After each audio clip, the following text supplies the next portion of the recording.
ముందుగా అందరికీ నమస్కారం అండి. సాయి దివ్య ఆశీస్సులు మనందరిపై ఉండాలని కోరుకుంటూ శ్రీ సచ్చిదానంద సద్గురు సాయినాథ్ మహారాజ్కి జై. ఈరోజు ఒక నిరాశ భక్తుని జీవితంలో సాయిబాబా చేసిన మార్పు గురించి ఈరోజు మనం తెలుసుకోబోతున్నాం. సాయిబాబా మహిమ ఎప్పుడు మనల్ని ఒంటరిగా విడిచిపెట్టదు. ఈ కథలో విజయ్ అనే యువకుడి జీవితంలో బాబా ఎలా మార్పు తీసుకొచ్చారో చూద్దాం. ఒక నిరాశ భక్తుని జీవితంలో సాయిబాబా చేసిన మార్పు. విజయ్ అనే యువకుడు ఒక చిన్నపాటి ఉద్యోగం చేసేవాడు. ఆయనకి కుటుంబ బాధ్యతలు ఎక్కువగా ఉండేవి, కానీ జీతం సరిపోవడం లేదు. అప్పులు పెరిగిపోయాయి, ఆరోగ్యం క్షీణించింది, పైగా నమ్మిన వాళ్ళే మోసం చేశారు. ఒకరోజు అతని మిత్రుడు అతనికి సలహా ఇచ్చాడు. విజయ్, షిర్డీకి వెళ్ళి సాయిబాబా దగ్గర ఒక్కసారి ప్రార్థించు. నువ్వు నమ్మకం పెట్టుకుంటే బాబా నీ బాధలన్నీ తుడిచివేస్తాడు. ఆ మాటలు వినగానే విజయ్ నమ్మకంతో షిరిడీకి వెళ్ళాడు.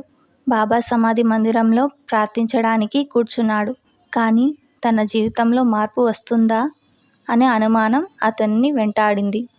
అతను ఆలయంలో కూర్చొని ఉండగా ఒక అజ్ఞాత స్వామీజీ అతని దగ్గరికి వచ్చి ఇలా అన్నారు: శ్రద్ధ, సబూరి ఉంచు. దేవుడు నిన్ను పరీక్షిస్తున్నాడు. సహనం పెట్టు, నీకు మంచి జరుగుతుంది. విజయ్ ఆశ్చర్యపోయాడు. తన సమస్య గురించి ఆ స్వామీజీకి ఎలా తెలుసు? ఈ సంఘటన అతనికి బాబా సూచనగా అనిపించింది. తను అక్కడ సాయి సచ్చరితను కొని రోజు ఒక అధ్యాయం చదవడం ప్రారంభించాడు. విజయ్ జీవితంలో వచ్చిన మార్పు. కొన్ని రోజుల తర్వాత ఆయనకు అనుకోని ఒక ఉద్యోగ అవకాశం వచ్చింది. అది తక్కువ పని, మంచి జీతంతో.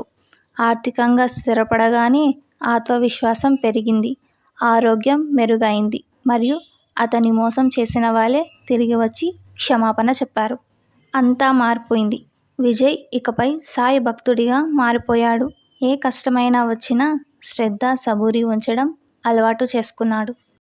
ఈ కథ నుండి నేర్చుకోవాల్సినది: ఏ కష్టమైనా నమ్మకంతో ఎదుర్కోవాలి, సహనం ఉండాలి. ప్రతి సమస్యకు సమాధానం సాయిబాబా వద్ద ఉంటుంది.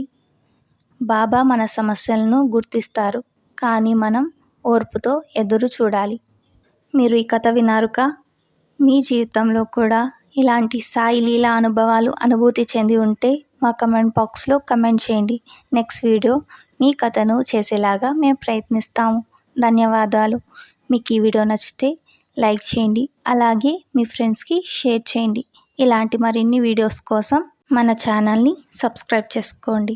ఓం సాయిరామ్.